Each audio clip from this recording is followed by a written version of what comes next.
मैं डैन डाइकर यहाँ जेएनएस सम्मेलन और अपने पॉडकास्ट आवर मिडल ईस्ट में लाइव हूँ। खालिद अबू तौम है, आपके साथ होना अच्छा लगा। हम आज आवर मिडल ईस्ट को संक्षिप्त और सरल रखेंगे क्योंकि हमारे क्षेत्र में वाकई नाटकीय घटनाएं हो रही हैं।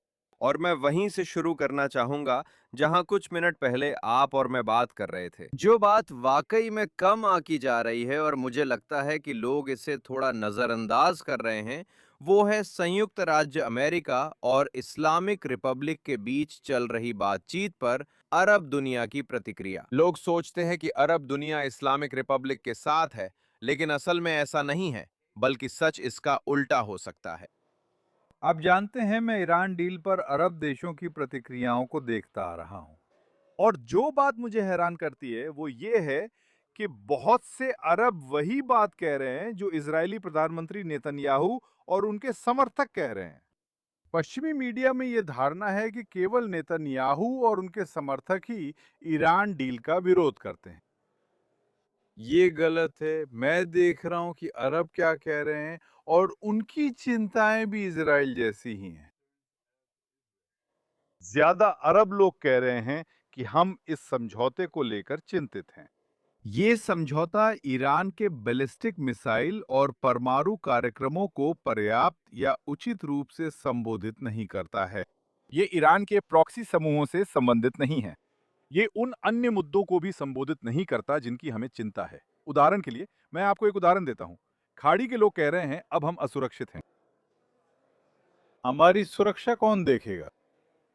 और इससे भी अहम बात यह है कि वे पूछ रहे हैं, हमें ईरान के साथ वार्ताओं से बाहर क्यों रखा गया? वैसे कतर को छोड़कर ज्यादातर अरब देश इसमें शामिल नहीं थे। ये एक दिलचस्प टिप्पणी है। हाँ, अरब दुनिया को वार्ता में क्यों नजरअंदाज किया गया? इसका कारण ये है कि ईरानी शासन बैलिस्टिक मिसाइलों और घातक ड्रोन का सबसे बड़ा शिकार अरब देश ही हैं, इजराइल से भी ज्यादा। सभी घातक ड्रोन और बैलिस्टिक मिसाइलों में से 2/3 खाड़ी देशों को निशाना बना रहे हैं। उनके बंदरगाह, हवाई अड्डे और ऊर्जा अवसंरचना पर हमले हुए। कुवैत, ओमान और अन्य देश, संयुक्त अरब अमीरात और बहरीन, सऊदी भी। वे कह रहे हैं क्या हो रहा है? ये हमारी सुरक्षा से जुड़ा है। आप हमारी पीठ पीछे समझौते कर रहे हैं। एक एहसास है। कई अरब राजधानियों में गहरी निराशा है और ये अच्छा नहीं है। अरब दुनिया में धारणा है कि अमेरिका ने सिर्फ इजराइल ही नहीं बल्कि अपने पारंपरिक अरब सहयोगियों से भी मुंह मोड़ लिया है।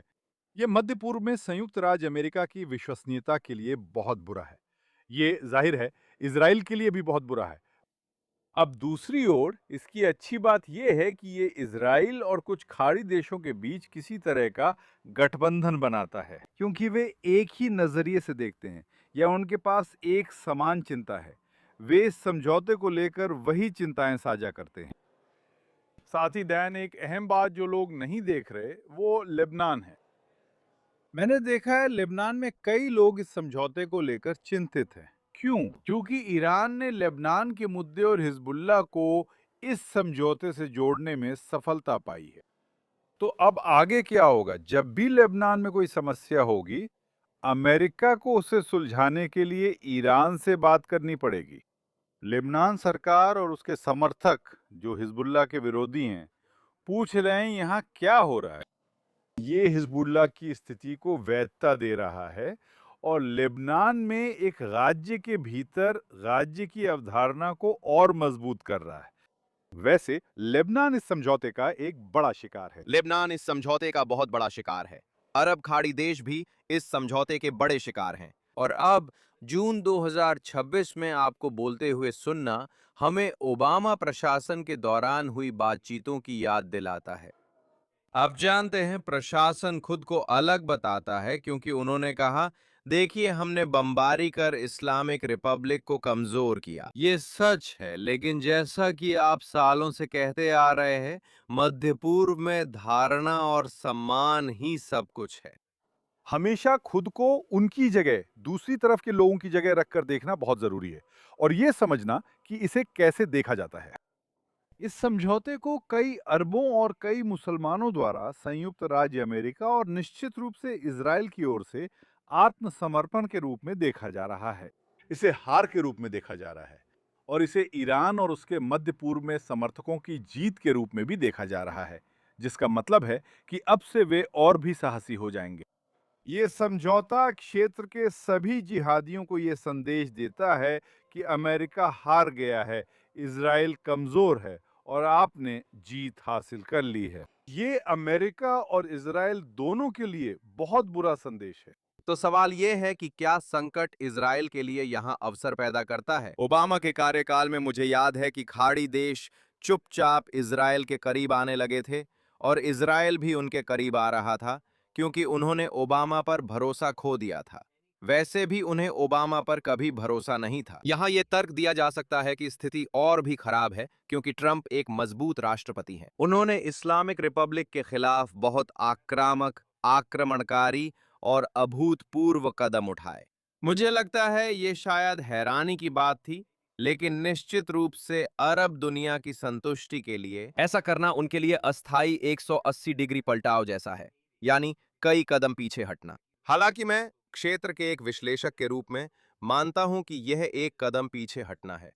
आगे बढ़ने के लिए कुछ कदम उठाएं, भले ही अभी वहां ना पहुंचे हों। क्या इससे इजराइल को अपने अरब पड़ोसियों के साथ आत्मविश्वास से संपर्क करने और ये कहने का मौका मिलता है, यल्ला बो, चलो मिलकर सहयोग करते हैं, चलो मिलकर काम करते हैं? खैर, जैसा कि मैं और आप जानते हैं, मेरा मतलब है, इज़राइल ने पिछले कुछ वर्षों में अन्य अरब देशों, खासकर सऊदी अरब से संपर्क किया है। दुर्भाग्यवश और अफसोस की बात है कि हमने अभी तक इन देशों को इज़राइल के साथ सामान्यीकरण को बढ़ावा देने की दिशा में कोई कदम उठाते नहीं देखा है और ये मुझे चिंता में डालता है। अब सवाल ये है कि क्या इज़राइल को अपनी कोशिशें जारी रखनी चाहिए? हाँ, क्या कोई मौका है? हमेशा से मौका रहा है। दुश्मन अभी भी मौजूद है।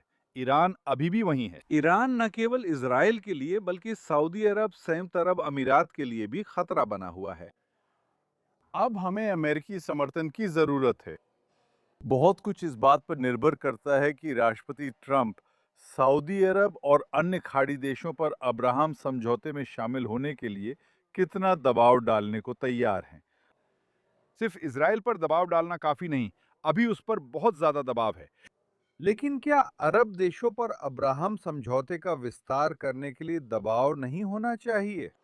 ये राष्ट्रपति ट्रंप हैं जिन्हें इस मौके का फायदा उठाना चाहिए। मौका है, लेकिन ये ट्रंप प्रशासन की दृढ़ता पर निर्भर करता है। और फिर से फिलिस्तीनी वाइल्ड कार्ड इस समीकरण में वापस आ जाता है क्योंकि हम दोनों जानते हैं कि सऊदी क्राउन प्रिंस मोहम्मद बिन सलमान ने ये कहा है, राज्य अपने अब्राहम समझौते के संस्करण पर तभी विचार कर सकता है जब फिलिस्तीनी मुद्दे पर कोई गंभीर विकास, प्रगति या बदलाव हो। अब मेरा विचार ये होगा कि अगर सऊदी और बाकी खाड़ी देश इस्लामी गणराज्य की उनके खिलाफ जारी आक्रामकता को लेकर बहुत चिंतित हैं, चाहे वो अतीत की हो, वर्तमान की हो या भविष्य की, क्या वो फिलिस्तीनी दबाव को कम करने या उसे छोड़ने के लिए काफी होगा? और क्या इससे वे सामान्यीकरण की दिशा में आगे बढ़ेंगे? फिर मुझे लगता है कि ज्यादातर अरब देशों को फिलिस्तीनियों की वास्तव में परवाह नहीं है, इसमें सऊदी भी शामिल है। लेकिन आप जानते हैं, वे हमेशा फिलिस्तीनी कार्ड का इस्तेमाल करते हैं हर तरह के कारणों के लिए, खासकर घरेलू कारणों के लिए। फिलिस्तीनी कार्ड अरबों में बहुत लोकप्रिय है। अगर आप फिलिस्तीनी कार्ड खेलते हैं तो आप अच्छे नेता हैं, गद्दार नहीं। यही तो एमबीएस मोहम्मद बिन सलमान कर रहे हैं, फिलिस्तीनी राज्य पर जोर दे रहे हैं। ये ऐसा है जैसे आप किस ग्रह पर हैं। 7 अक्टूबर के बाद फलस्तीनी राज्य की ये सारी बातें एक भ्रम है। ये असल में एक खतरनाक भ्रम है और अब समय आ गया है कि सऊदी लोग जागें और समझें कि मध्य पूर्व में हालात बदल चुके हैं। इजराइल और दूसरे देशों को उन्हें समझाना चाहिए कि 7 अक्टूबर के बाद ये क्षेत्र बदल चुका है। फिलिस्तीनी मुद्दे को आप जानते हैं एक तरफ रख दें। अभी फिलिस्तीनी राज्य के बारे में बात करना बंद करें, पहले ज्यादा जरूरी मुद्दों से निपटें। ईरानी खतरे से निपटें, फिलिस्तीनी इंतजार कर सकते हैं। मैं बताता हूं, क्योंकि फलस्तीनी पक्ष में गंभीर समस्या है। फिलिस्तीनियों के पास समझौते के लिए कोई साझेदार नहीं है। उनके 2 नेतृत्व हैं। इनमें से एक इजराइल के साथ शांति नहीं चाहता, दूसरा इजराइल के साथ शांति नहीं कर सकता। जब आप फिलिस्तीनी राज्य की बात करते हैं तो आप फिलिस्तीनी स्थिति की वास्तविकता को अनदेखा कर रहे हैं। फिलिस्तीनी राज्य बनने के लिए तैयार नहीं है, वे खुद ये कह रहे हैं। वे चुनाव भी नहीं करा सकते, तो स्वतंत्रता की घोषणा की उम्मीद कैसे करें? दोनों नेताओं को अधिकांश फिलिस्तीनियों का समर्थन या विश्वसनीयता नहीं है और भ्रष्ट माने जाते हैं। फिलहाल यही रुकते हैं। अब हमें क्षेत्रीय मुद्दों पर ध्यान देना चाहिए। ट्रंप प्रशासन को सऊदी अरब जाकर कहना चाहिए, हम 80 या 90 के दशक में नहीं हैं। फिलिस्तीनी राज्य पर बात अभी जरूरी नहीं है, पहले बाकी मुद्दे सुलझाएं। आप इजराइल के साथ संबंध सामान्य कर सकते हैं, इससे फिलिस्तीनी इजरायली संघर्ष पर असर नहीं पड़ेगा। उस मुद्दे को बाद में देखेंगे। मिस्र और इजराइल ने शांति संधि पर हस्ताक्षर किए, फिलिस्तीनी मुद्दे पर असर नहीं पड़ा। जॉर्डन ने भी ऐसा किया। अब्राहम समझौते हुए, फिलिस्तीनियों को इंतजार करना पड़ सकता है। अगर फिलिस्तीनी देखते हैं कि बढ़ती संख्या में अरब देश उस दिशा में बढ़ रहे हैं, तो ये संभव है कि फिलिस्तीनी भी अपना रास्ता और दिशा बदल लें। लेकिन जब तक फिलिस्तीनी अरब दुनिया को बंधक बनाए रखते हैं, तब तक हमें कोई प्रगति देखने को नहीं मिलेगी। और यही वजह है कि मुझे लगता है कि ट्रंप प्रशासन को मध्य पूर्व के प्रति अपनी पूरी रणनीति का फिर से मूल्यांकन या पुनर्मूल्यांकन करने की जरूरत है। अब यहाँ ये कोई विपरीत राय नहीं है, लेकिन शायद एक अवसरवादी दृष्टिकोण है। अगर हम आपकी बात माने कि इजराइल लगातार हिजबुल्लाह पर बमबारी करता है और जमीन पर जाकर हिजबुल्लाह के नेतृत्व और हिजबुल्लाह की इकाइयों के साथ साथ उनकी कमांड संरचना का सामना करता है और उन्हें नष्ट करता है, वे लगातार ऐसा करते रहते हैं, भले ही इससे वॉशिंगटन को नाराज करने का खतरा हो। ये शायद अरब दुनिया में विश्वास पैदा करेगा, क्योंकि वे देख रहे हैं कि एक तरफ प्रशासन अब 60 दिन का एमओयू, एक प्रतीक्षा अवधि की बात कर रहा है। उनकी नजर में ये अमेरिकी तटस्थता की कमजोरी को दिखाता है। लेकिन अगर अब इजराइल अपनी कार्रवाई जारी रखता है, तो शायद अब समय आ गया है कि इजराइल सऊदी अरब से संपर्क करे, इजराइल अमीरात से संपर्क करे, जो इसके लिए और दूसरों के लिए खुले हैं और कहते हैं, दोस्तों देखो, हम प्रतिरोध की धुरी पर प्रहार कर रहे हैं, जो आपके लिए सबसे बड़ा खतरा है। आइए साथ आगे बढ़ने पर बात करें। आपकी राय क्या है? मैं आपसे पूरी तरह सहमत हूं, मैं कई सालों से यही कह रहा हूं। अगर आप अरब और मुस्लिम दुनिया में मध्यमार्गियों को प्रोत्साहित और सशक्त करना चाहते हैं, तो आपको कट्टरपंथियों को कमजोर करना होगा। आपको कट्टरपंथियों को नष्ट करना होगा। आपको कट्टरपंथियों को समाप्त करना होगा। अगर उदारवादी और व्यवहारिक अरब और मुस्लिम ये देखेंगे कि ईरान के नेतृत्व वाला प्रतिरोधी गठबंधन हार रहा है, समाप्त हो रहा है, तो वे अपनी आवाज उठाएंगे। वास्तव में यही सही तरीका है अब्राहम समझौते का विस्तार करने का। लेकिन जब अरब और मुस्लिम ये देखते हैं कि ईरानी शासन और उसके प्रतिनिधि अभी भी सुरक्षित हैं, तो वे किसी भी में शामिल होने से हिचकिचाते हैं। इजराइल के साथ शांति समझौते में वे इसलिए नहीं हैं क्योंकि अमेरिका और इजराइल जीतते नहीं दिख रहे और बुरे लोग अभी भी वहां हैं। और निश्चित रूप से वे डरते हैं।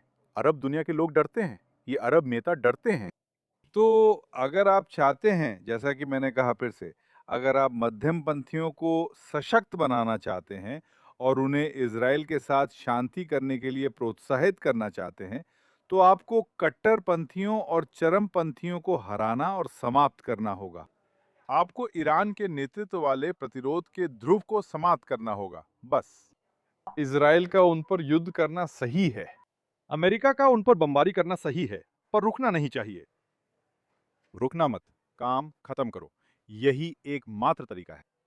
काम खत्म करो। मुझे लगता है कि यही मुख्य संदेश है जो हमें जेएनएस 2026 अंतर्राष्ट्रीय नीति शिखर सम्मेलन से लेना चाहिए। ये अभी एक बहुत महत्वपूर्ण संदेश है। इजराइल ने अपनी स्थिति बदल ली है, वो अब बहुत आक्रामक हो गया है और अपनी राष्ट्रीय सुरक्षा की अवधारणा को बदल रहा है। जैसा कि हमने आज सुबह सम्मेलन में बात की थी, निरोध से रोकथाम की ओर। रोकथाम का अर्थ है कार्रवाई, न कि सिर्फ प्रतिक्रिया। और यही वो बात है जिसके बारे में आप बात कर रहे हैं। आक्रामक रूप से कार्रवाई करें, पहल करें, शक्ति दिखाएं, अपने क्षेत्रीय सम्मान की भावना को दर्शाएं और कोई भी चीज अधूरी न छोड़ें। यही मेरा मतलब है। मध्य पूर्व। डैन, यही है मध्य पूर्व। और इसी वजह से हमारा कार्यक्रम है जिसका नाम है आ मिडल ईस्ट, ताकि हम पश्चिमी लोगों को समझा सके कि मध्य पूर्व में क्या सोच है। मध्य पूर्व की मानसिकता क्या है, यही विषय हमारी चर्चा का केंद्र है। हाँ, यही है मध्य पूर्व की सोच। ये अच्छा रहा कि मैंने आपके साथ मध्य पूर्व की मानसिकता पर चर्चा की। खालिद अबू तौमे मेरे प्रिय मित्र और सहयोगी 31 साल से भी ज्यादा हो गए। यरूशलेम के बीचों बीच यहाँ होना बहुत अच्छा है। धन्यवाद डैन। और मिडिल ईस्ट के लिए आपसे मिलकर बहुत अच्छा लगा और हमारी अगली कार्यक्रम का इंतजार रहेगा। धन्यवाद, धन्यवाद।